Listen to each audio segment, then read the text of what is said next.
Hello, I'm Michelle Jorgensen with Mount Mahogany Stake Self-Reliance, and today what I want to talk to you about is something that's very near and dear to my heart because it's very near to my home right now.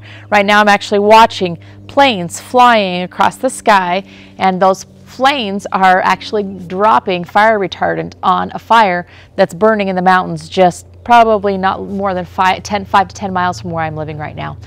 So fires have been a huge thing on the news this fall.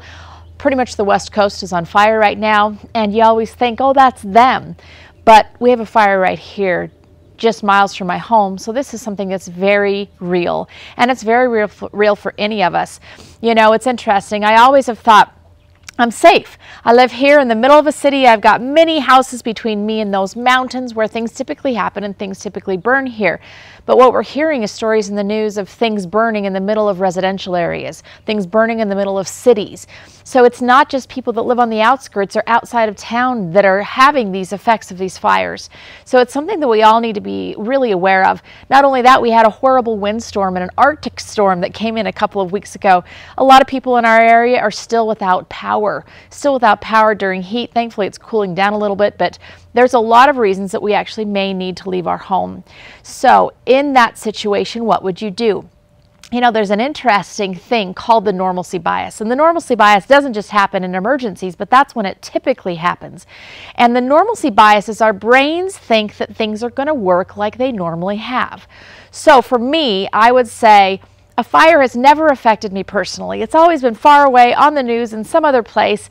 And so it's never going to happen. It's never going to affect me personally. Well, that's wrong, and that's dangerous. Not only could it affect me here, but just the fact that I believe that it couldn't is extremely dangerous for the way I would act during an emergency. So it's very, very important that we think about and prepare ahead of time for what's going to happen during an emergency and how to handle preparing our home and preparing our family for that eventuality. So what I want to talk to you about is creating emergency evacuation lists. Now, this isn't something that needs to be extremely extensive, that needs to take you days of time. In fact, I did it in about an hour's time. So I want to walk you through a little bit about what you need to be thinking about and how to prepare these lists. So what I did is I took 4 blank pieces of paper, one that said 5 minutes, one that said 30 minutes, one that said 2 hours, and one that said 1 day, or 12 to 24 hours. And then what I started to do is I just started to walk around my home. So I walked into my kitchen and I said, okay, if I had 5 minutes to leave, what in my kitchen would I absolutely want to bring? So there's a few things on my list right here. I put hall and kitchen together. I put medicine. If any sort of medicine is necessary for your family, most likely that's kept in a kitchen. So I put medicine, I put our dog Eddie, his food, laptop and charger, because that's kept in the desk in the kitchen, my wallet, my purse, my cell phone, my checkbook, some extra water bottles, coats and blankets are right there next to our kitchen. Those are the things that I noticed as I was looking around the kitchen and thinking, what in this room would I need to take if I had 5 minutes? Then I would ask myself, okay, so those are the things if I had 5 minutes that I would take. What would I take if I had 10 minutes? I then looked a little further. Well, I would take my Berkey water filter that's sitting right there in the cupboard. I would take the leash and the carrier for my dog. I would take some warmer coats, maybe some gloves or hats. So you just think a little further. So the idea is you're going to take everything on the 5-minute list no matter how long you have. So everything that's on my first page, I will take regardless if I have a day. So everything on the 5-minute list already goes if I have 30 minutes. Then I add a few more things on the 30-minute list. What would I then add on a 2-hour list? Again, I have a little longer. In the kitchen, I would take some basic pots and pans because who knows how long I'm going to be able to living away from my kitchen. I'm going to take some paper goods. That one's really smart because you may not be cooking or washing wherever we go. I might take some food that's prepackaged, easy to eat, things like cans that we open it and eat directly out of, things like granola bars, that sort of thing. There's a fire extinguisher underneath the sink in my kitchen. I would take that. If I had a day, what would I add? Well, actually, I'd add some laundry soap. I'd add some cleaners. I'd add some things like that. So this is my list. And I went through every single room in my home and I put it into categories. I put bedroom because there's a lot of things in the bedroom. That's where we keep our safe.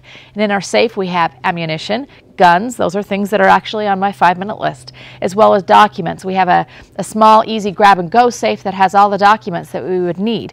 Underwear, change of clothing, those kinds of things. So that's what's on the bedroom list. On the office, the next one is office. And so in my office, I have things like my ham radio, flashlights. That's where I have some extra batteries. So that's what I would collect there. That's where the camera is. We would probably take the computer. If we had 30 minutes, we'd grab the computer base because we need things. Then the next, I already talked about, hall and kitchen. For me, then I just put upstairs and downstairs because upstairs is mostly bedrooms, and so there's things like clothes, shoes, toiletries, and journals on that list. Downstairs is where I have all my storage. So that's where I put medical kit, our 72-hour kits, those kinds of things. I put them into these 5 basic categories. And then what I also put is a big note here at the bottom that says, put on long sleeve shirts and long pants. Why would we need long sleeve shirts and long pants if we're evacuating during the middle of the summer?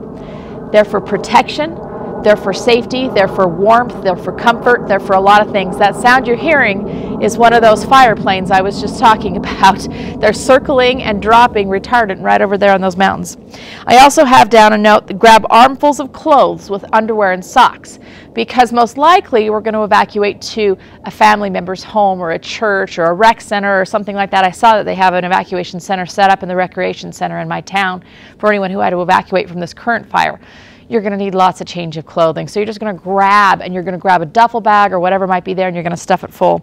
That's on my 5 to 10 minute list. Also, I put get Eddie, that's the dog, turn off the water, so that's turning off the water in our home. So if anything happens, we don't have a lot of water damage in addition to what might happen. Let chickens out and fill water of time. I have some chickens right over here in the backyard, and they wouldn't last very long if we weren't out there feeding them. So we would open up the gate and let them go and feed on the garden, and then block off toilets perhaps. So block off the sanitation system or the sewer system in our home. Those are the things that would be happening every single time. I put them here for a reason, because you think, oh, I'll remember to grab the dog, I'll remember to turn the water off. But will you? If you've ever been in a real emergency situation, what you find is your brain doesn't work. It's crazy how this works, but your brain literally doesn't work. It goes into fight or flight mode, and it goes into emergency. What do I need to do? I need to scream, I need to run, but it doesn't go into logical thinking mode. So during that sort of a situation, you're going to need this list. You are going to need to be able to read this. Not only that, but we just had a discussion with my family today and talked about this. And I told my 14-year-old son, I said, if I give you this and say, I need you to get everything on the upstairs list, you don't ask why, you just go immediately now. So this also written down gives us an opportunity to let other family members go and get what they need to without you having to give directions all the time. We just don't have the time. We won't have the mindset to be able to do that. So I really encourage you, no matter where you live, no matter the situation in your home, use an hour of your time and create this evacuation list. It will create an immeasurable sense of peace in your mind that you have this all ready to go, so that if anything were to happen, it's ready. Now, where do I keep this? This one stays in the kitchen, but then I also have copies out in the garage. Pretty much I have copies in all of these places. I have copies in the office, in the bedroom, in the garage, downstairs, and upstairs, so that somebody can grab that and go do everything they needed to do in that place where they are immediately. Fight the normalcy bias. Make sure that you are prepared no matter what happens. Even if the normal happens, great, you're prepared. If the not normal happens, great, you're prepared. That way your family will be able to get what they need to be able to be safe during any kind of emergency situation that arises. So thank you so much, and go and spend an hour and do this week.